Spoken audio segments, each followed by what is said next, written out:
ध्यान मूलम गुरो मूर्ति पूजा मूलम गुरुपदम् मंत्र मूलम गुरोर्वाक्यम मोक्ष मूलम गुरु कृपा गुरुर्देवो गुरुर्धर्मो गुरुर्निष्ठा परम तपः गुरु परतरम नास्ति नास्ति तत्त्वं गुरु परम।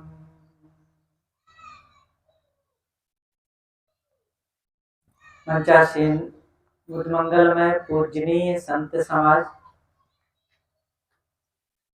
सत्संग प्रेमी, निरक्षीर विवेकी, सम्मानीय भक्त सज्जनों, ममता मूर्ति भक्तिमयी माताओं बहनों,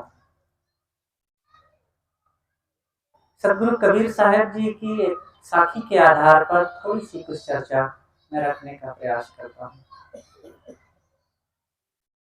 साहब कहते हैं, गांठी रतन मरम नहीं जाने, पारख लीना छोरी हो। कहीं कबीर या अवसर बीते, रतन न मिले बहोरी हो। साहब कहते हैं कि रत्न तुम्हारे पास में है, तुम्हारी गांठ में ही है, लेकिन उसके मर्म रहस्य को तुम जानते नहीं हो। और जाने बिना दूर, जाने को नजदीक। न जानने के कारण वो ना होने जैसा हो गया। पास में धन है, लेकिन न जानने के कारण हम उससे कोई लाभ नहीं प्राप्त कर पा रहे हैं। लेकिन जो पारखी होगा वो उस धन को परख लेगा और जान जाएगा, और जैसे ही जानेगा फिर तो उसका लाभ लेगा। पारख लीना छोरी हो।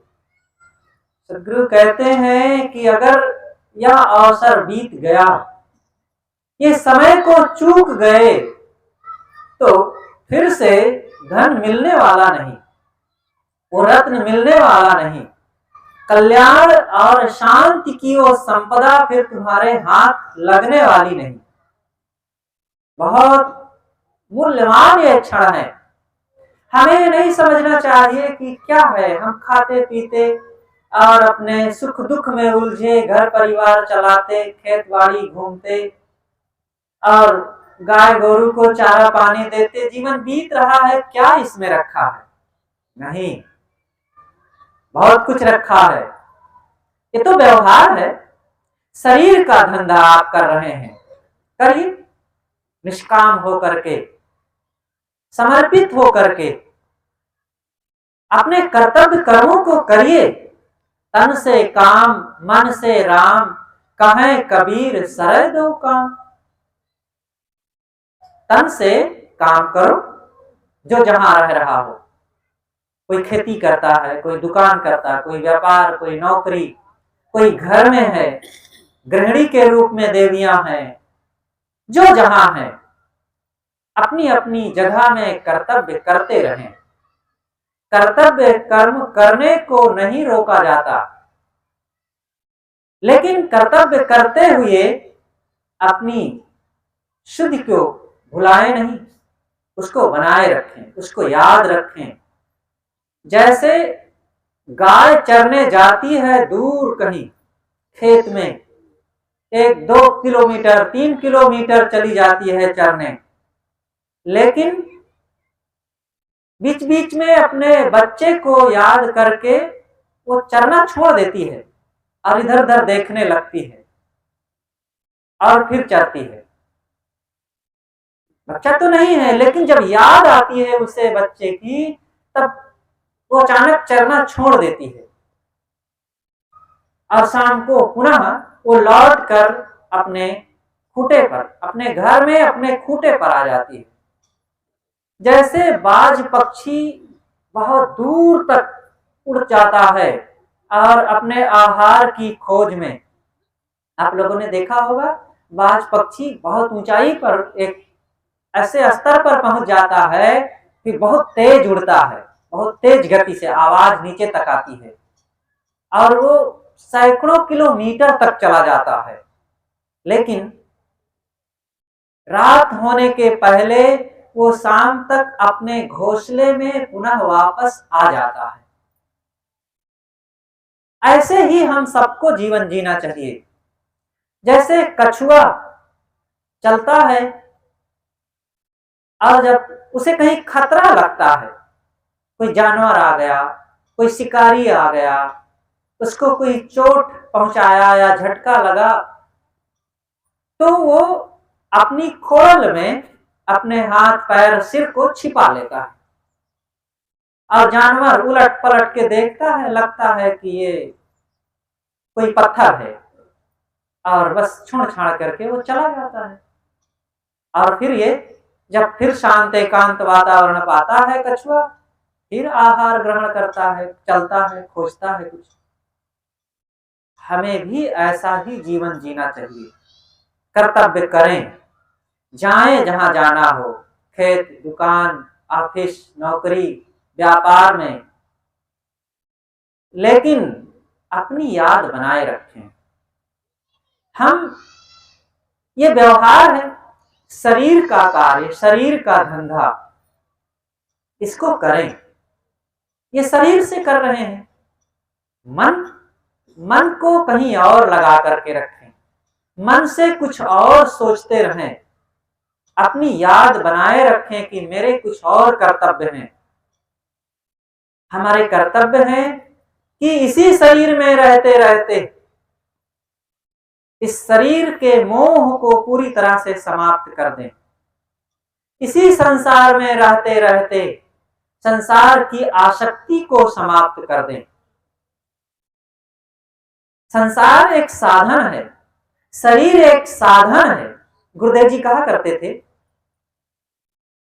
कि पतरी में भोजन किया जाता है, भोजन कर लिए हैं, भोजन में अच्छे अच्छे व्यंजन, स्वादिष्ट, पुष्टिकर जो कुछ मिलता है खा लिया जाता है।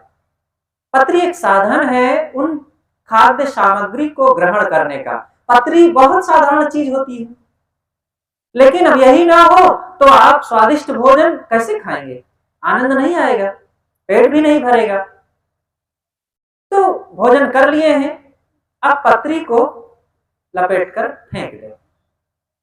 अब कोई कहे कि नहीं नहीं, हम इसमें इतना कीमती स्वादिष्ट भोजन किए हैं, उसी से हमारी शरीर में एनर्जी मिली हुई है, तो इस पतरी को फेंकेंगे नहीं और उसको हम छाती में बांध करके घूमें, ये तो समझदारी नहीं है, फेंकना ही उचित है।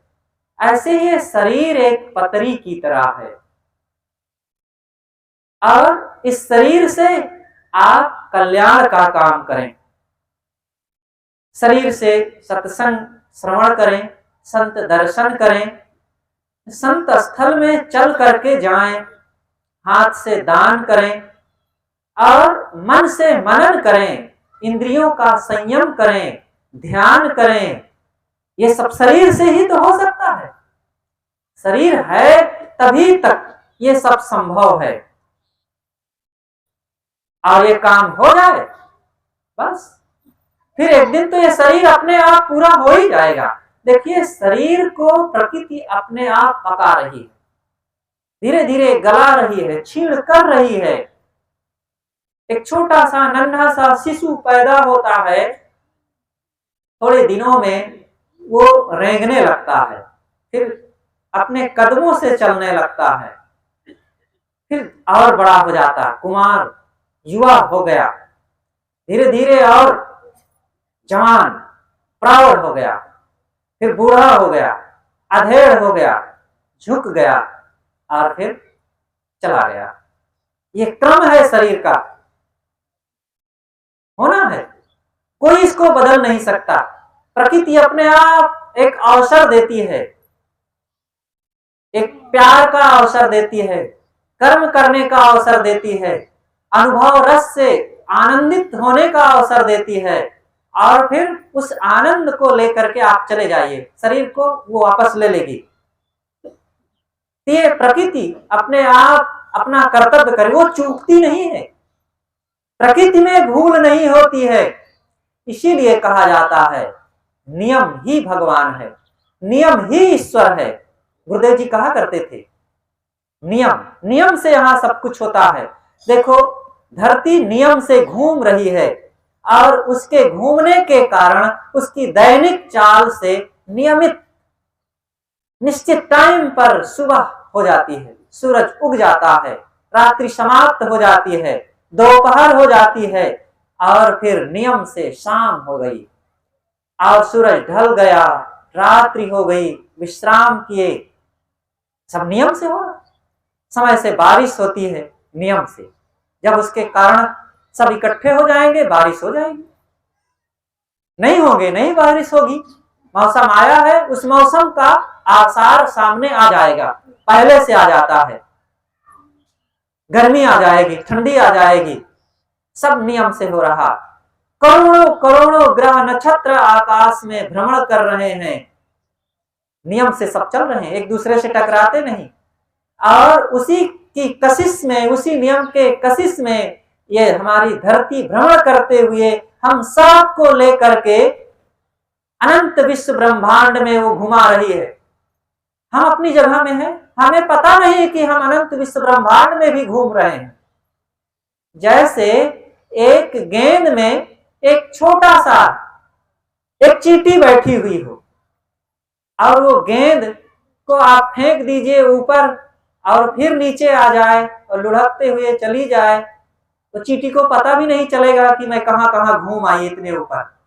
आप ट्रेन में चलते हैं, हवाई जहाज में चलते हैं, और उस हवाई जहाज में मक्खियां भी कुछ चली जाती हैं, मच्छर भी चले जाते हैं, आपके घर के कुछ कीड़े भी चले जाएंगे। अब इतना दूर घूम आए और आपके साथ फिर आ गए, आपके कपड़े के साथ, आपके थैले के साथ, उनको पता ही नहीं हम कहां घूम आए।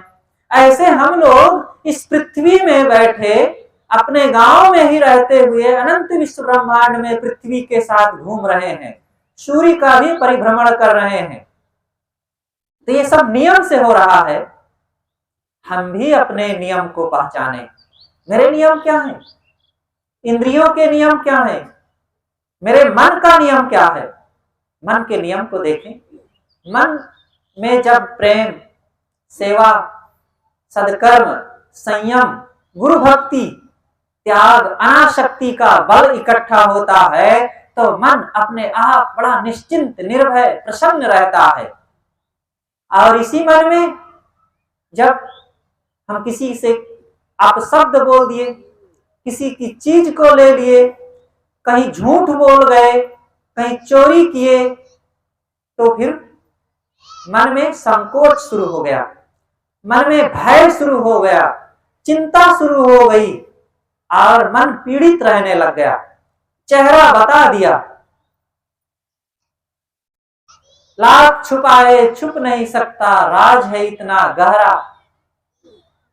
मन की बात बता देता है असली नकली चेहरा। भीतर क्या चल रहा है ज्यों का त्यों तो नहीं कहा जा सकता किस बात से आपके मन में उदासी है या प्रसन्नता है, लेकिन चेहरा इंडिकेटर है, वो बता देगा। मशीन जैसे चलती है तो मीटर सब कुछ बताता रहता है कि इंजन गर्म हो रहा है, ऑयल खत्म हो रहा है, और क्या क्या गतिविधि हो रही है अंदर, वो मीटर बता देता है। ऐसे ही हमारे मन में क्या क्या चल रहा है वो मन हमें बताता है और हम उसको जान करके चेहरा दूसरों को बता देता है। हम चेहरे को नहीं बदल सकते हैं, इसलिए हम मन को बदलें। सदगुरु कबीर कहते हैं कि वो शांति, प्रसन्नता, परम संतोष की कमाई का अवसर आज है। गांठी रतन मरम नहीं जाने, पारख लीना छोरी हो। गांठ में रत्न है, रत्न का मतलब पास में, एक लाक्षणिक कथन है यह। पास का मतलब यह भी होता है कि पास में होते हुए भी वो अलग है, लेकिन आखिर क्या शब्द कहा जाए। किसी चीज को निकटता के लिए यही शब्द उचित लगता है। वस्तुतः पास नहीं, वो आप खुद हैं। वैदिक ऋषि भी इसके लिए कहते हैं, तत्पश्चात तद्भवत् तदासीत्। आप उसको देख लेंगे जब आप साधन भजन करेंगे, भक्ति पथ में लगेंगे, संयम का जीवन जिएंगे, अंधविश्वासों से दूर रहेंगे और संतों और गुरुजनों की संगत में लग करके अपनी परख और अपनी पहचान शुरू करेंगे, तब ऋषि कहते हैं कि बड़ा लाभ होगा। तत्पश्चात उस तत्व को, उस परमात्म तत्व को आप देख लेंगे। देख लेना भी एक दूरी की बात है। मैं उसको देख लूंगा, देखा उसको जाता है जो मेरे से अलग है। जब आप काफी कुछ समझ गए तब ऋषि कहते हैं नहीं, देखना भी क्या है, हो जाओगे, वही हो जाओगे। हो जाना भी, जब आप वो काम करोगे, उतना तत्परता, निरंतरता, लगन, उत्साह और साधना, अनुराग मन में जगाओगे तो आप वो चीज हो जाओगे। हो जाना भी नकली होता है। कोई थानेदार हो गया, प्रधान हो गया, विधायक हो गया, हो जाना भी। अब हो गया तो थोड़े दिन में छूट जाएगा, थानेदारी झड़ जाएगी। विधायक हो गए हैं, वो भी सड़क पर आ जाएगा 4 दिन में। प्रधान हो गए हैं तो भी क्या हो गए हैं, वो भी 4 दिन में प्रधानी भी छूट जाएगी। हो जाना भी पर्याप्त नहीं है। तब ऋषि कहते हैं ठीक है, और आपको निकट कर दिए, आप समझने लग गए, उसके लिए मन में भाव जग गया, श्रद्धा जग गई। तब कहते हैं तदासीत्, वही तू है, क्या उसको देख लेगा वही हो जाएगा, अरे तू खुद वही है। ऐसे ही आपके लिए कथन होता है कि आपको परमात्मा का दर्शन हो जाएगा। दर्शन भी क्या है, ये बहुत प्रथम पूर्व की बात है, मतलब शुरुआत। जैसे बच्चों को पढ़ाई शुरू की जाती है तो वो गोल गोल गोल गोल लिखाते हैं, फिर जब लिखने की आदत हो गई तो खड़िया से लिख दिया गया, का खा गा घा, उसके ऊपर अब वो चढ़ाता है स्याही।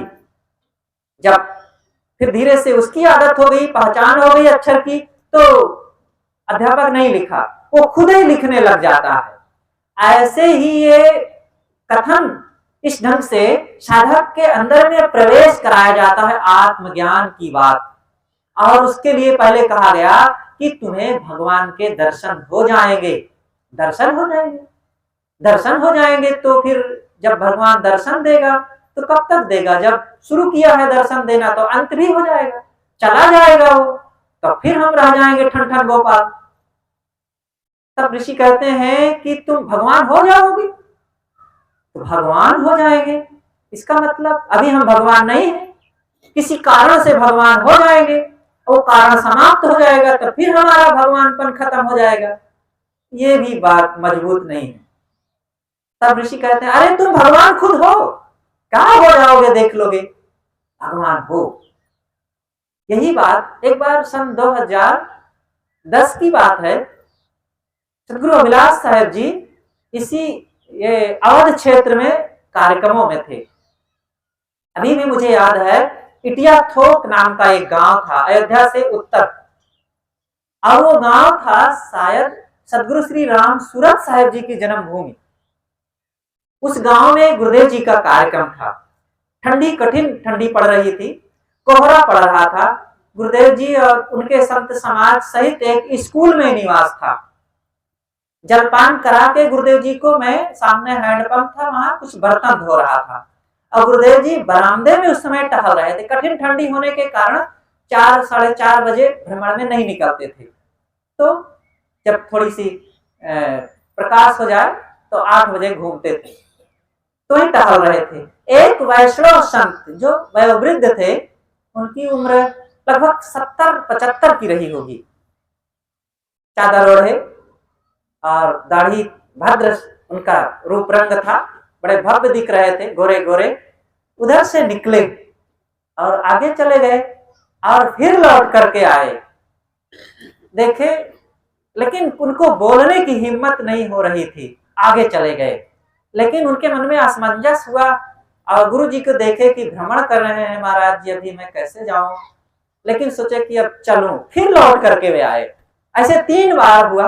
गुरु जी समझ गए कि ये मिलना चाहते हैं, बात करना चाहते हैं, और गुरु जी बुलाए, महाराज जी आइए। तो ध्यान नहीं दिए। गुरुदेव जी ने फिर बुलाया, महाराज जी आ जाइए, आइए बैठते हैं। जब ऐसा कहे तो वो खुश हो गए और हंसते हुए अंदर चले गए। और गुरु जी घूमना बंद करके कमरे में बैठ गए। बातें हुई।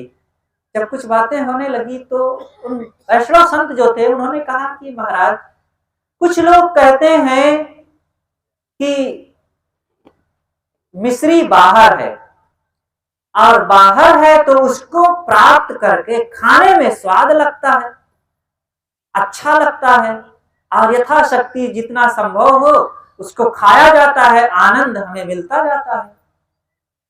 लेकिन कुछ लोग हैं जो कहते हैं नहीं, बाहर कहाँ है, अरे हम ही मिश्री हैं, तो उसमें आनंद कहाँ है। तब गुरुदेव जी ने कहा, वो थोड़ा रूपक में कहे कि कुछ लोग कहते हैं भगवान बाहर है, अब भगवान के लिए हाथ जोड़ो, गिड़गिड़ाओ, राम राम जपो, जल चढ़ाओ, मंदिर में जाओ, मस्जिद में जाओ और उसके लिए प्रार्थना करो, आवाज दो, चिल्लाओ, कुछ करो, तब वो मिलेगा, तब स्वाद लगेगा, आनंद आएगा। और कुछ लोग कहें नहीं, हम ही भगवान है, तब कौन स्वाद है। लेकिन गुरुदेव जी ने कहा कि शास्त्रों में यह भी कहा गया है कि अयम आत्मा ब्रह्म, आत्मा ही ब्रह्म है, अहम ब्रह्मास्मि, मैं खुद ब्रह्म हूं, तत्त्वमसि, वही तू है, प्रज्ञानम ब्रह्म, ज्ञान ही ब्रह्म है। हाँ महाराज, ऐसा भी कहा गया है। फिर गुरुदेव जी ने और कई बातें कही कि सदगुरु कबीर ने भी कहा है, हृदय भीतर आरसी मुख देखा नहीं जाए, मुख तो तब ही देखियो जब दिल की दुविधा जाए। कस्तूरी कुंडल बसे मृग ढूंढे बनवाए, ऐसे घट घट राम है दुनिया जानत नाय। जो तिलमाही तेल है, जो चकमक में आग, तेरा साईं तुझ में जाग सके तो जाग। गोस्वामी जी ने भी इन बातों को कहा है दूसरे ढंग से कि वचन उनका याद नहीं आ रहा है इस समय। जहां राम ता काम नहीं, जहां काम नहीं राम, तुलसी दोनों होत नहीं, रवि रजनी एक ठाम। जहां इच्छाएं हैं, कामनाएं हैं, वासनाएं हैं, संसार को प्राप्त करने की मन में ललक है, तब तक राम नहीं मिलेंगे। और जब सारी इच्छाओं को छोड़ दोगे तब राम मिल जाएंगे। तो कौन सा कथन है, कबीर वाणी भी तो है। सदगुरु कबीर जैसा ही तो उन्होंने भी कह दिया है, लेकिन जब दूसरे रंग में तरंग में आए तो दूसरे ढंग से कह दिए। तब गुरुदेव जी ने कहा कि देखिए महाराज जी, 2 धाराएं हैं, एक विश्वासवाद है और एक विवेकवाद है। कुछ लोग विश्वास करते हैं और कहते हैं विश्वासम फलदायकम, विश्वास करो तो फल होगा। अविश्वास करने से कहीं हाँ होगा, अगर सत्य पर विश्वास करो तो निश्चित है फल मिलेगा। हम कहें कि ये खंभा है तो विश्वास करने चाहिए खंभा है, लेकिन हम कहेंगे कि नहीं विश्वास करने से ही फल मिलेगा। हम कह दें कि नहीं ये हाथी है, तो ऐसा खूब विश्वास करें, मन में खूब भाव जगाएं, तो क्या ये हाथी हो जाएगा। ऐसे ही तो कहते हैं ना, अरे मानो तो देव है, नहीं तो पत्थर तो है ही है। ऐसा कहते हैं, मानो तो देव है, नहीं तो पत्थर तो है ही है। अब मान लेने से देव हो जाएगा, अगर देव है तो निश्चित ही मानना ही चाहिए। तो क्या ऐसा भी माना जा सकता है, मानो तो हलवा, नहीं तो गोबर तो है ही है, तो मान लेने से क्या हो, हलवा हो जाएगा। अरे गोबर गोबर है, हलवा हलवा होता है। अच्छा है जितना हम 1 सप्ताह बैठ करके खूब पाठ करें, नहीं वो गोबर हलवा हलवा हलवा ही है, हलवा ही है, तो क्या हलवा हो जाएगा। अरे भाई जो है वहां विश्वास करने से फिर आपको बहुत उसमें विश्वास का भी आरोपण नहीं करना है, अपने आप वो है, आपको उसमें लाभ मिलने लग जाएगा। यही है सत्य ज्ञान। और ये केवल कबीर साहब ऐसा नहीं कहते हैं, सभी ज्ञानियों ने कहा है। आत्मानं चेद विजानीयात् अयमस्मीति पुरुषः किमिच्छन् कस्य कामाय शरीर मनुसंजरेत। ये उपनिषद के चिंतक आज से हजारों साल पहले ऋषियों ने कहा है, आत्मानं चेद विजानीयात्, जिसने यह जान लिया कि यह आत्मा ही श्रेष्ठ है, पर ब्रह्म है, यही मेरे परम शांति परम निधान का कारण है, उसी में लीन होना ही परम तृप्ति है। वो किस इच्छा से किस कामना से पढ़ करके इस शरीर का मोह रूपी बुखार अपने ऊपर चढ़ाए रखेगा और संसार के भोगों की आशा में लटका रहेगा। सभी जगह कहा गया है, हीरे मोती सभी मत पंथों में भरे हैं, खोजने की जरूरत है, बस पहचानना। इसलिए हम सबको पहचान करने की जरूरत है। कबीर साहब ने इसीलिए कहा है कि पारख लीना छोरी हो, पारखी इस बात को पहचानेगा। कुछ लोग कहते हैं कि पारख तो बाद में लोगों ने चला दिया है, कबीर साहब पारख चलाए ही नहीं। ऐसी बात नहीं है, बीजक का प्रामाणिक वचन है। आखिर साहब बीजक में ही तो कहते हैं, गांठी रतन मरम नहीं जाने पारख लीना छोरी हो, भूल मिटे गुरु मिले पारखी पारख दे लखाई, कहे कबीर भूल की औषध पारख सबकी भाई। ये बीजक का वचन है। तो कबीर साहब नहीं कहे तो और किसने कहा है, वस्तु अंते खोजे अंते क्यों कर आवे हाथ, सज्जन सोई सराहिए जो पारख राखे साथ, नग पसाण जग सकल है पारख बिरला कोय। बहुत वचन भरे हुए हैं बीजक में, इसलिए पारख कहीं बीच से नहीं टपक पड़ा है। सदगुरु कबीर ने वो विचार दिया और ये विचार समस्त शास्त्रों में है, हीरे मोती के रूप में बीच बीच में पहचानना खोजना है। सदगुरु अभिलाष साहब जी ने यही काम किया है। पूर्व के पारखी संतों ने कबीर विचारधारा को खूब चलाया और बढ़ाया, लेकिन सदगुरु अभिलाष साहब जी आए इस 21वीं शताब्दी में, इन्होंने पारख विचार कबीर विचारों को तो दिया, इस विचार से वे मजबूत हुए, लेकिन अन्य मत पंथों के शास्त्रों में भी जो बिखरे हुए मणियां थी, मोतियां थी और रत्न थे, उनका भी उन्होंने संग्रह किया। और जब उनका संग्रह किया और अपने ग्रंथों में उनको भी ला करके जड़ दिया, और हमारा सिद्धांत बड़ा स्वर्ण और रत्न जटित हो गया और कीमती हो गया, वजनदार हो गया और सबके लिए सरल तथा ग्राह्य हो गया। इसलिए पारख सिद्धांत जैसा निर्मल वेदांत स्पष्ट बताने वाला चाहिए, समझने वाला चाहिए और उसका निर्णय देने वालों की जरूरत है। अगर निर्णय नहीं दिया जाएगा लठमार भाषा में, बस सीधा सीधा कह दिया नहीं कुछ नहीं होता, भगवान देवी देवता ब्रह्म और ईश्वर परमात्मा, तो भाई इतना कहना गलत तो नहीं है, लेकिन इतने कह देने मात्र से भावना प्रधान लोगों को कष्ट होता है, चोट होती है, उनको धीरे से समझाना पड़ता है। बात सच होते हुए भी जब आप एक युक्ति पूर्वक बताएंगे तब उनको समझ में आएगा, प्रेम जगेगा और फिर आपकी बातों के प्रति जब प्रेम हो जाएगा, आपके लिए आदर भाव हो जाएगा, तो और भी बातें सुनने के लिए तैयार हो जाएगा और फिर हर निर्णय के लिए उसका दिल दिमाग तैयार हो जाएगा और फिर वो सब कुछ सुनना चाहेगा। तो इस प्रकार से हमें अपने आत्मधन को बाहर नहीं भीतर देखना है, वही आप हैं। और जब इस शरीर से वही आत्मधन निकल गया, आपका स्वरूप अपने खुद आत्मा राम जब इससे अलग हो गया, तब शरीर की हकीकत को देखिए क्या दशा रहती है।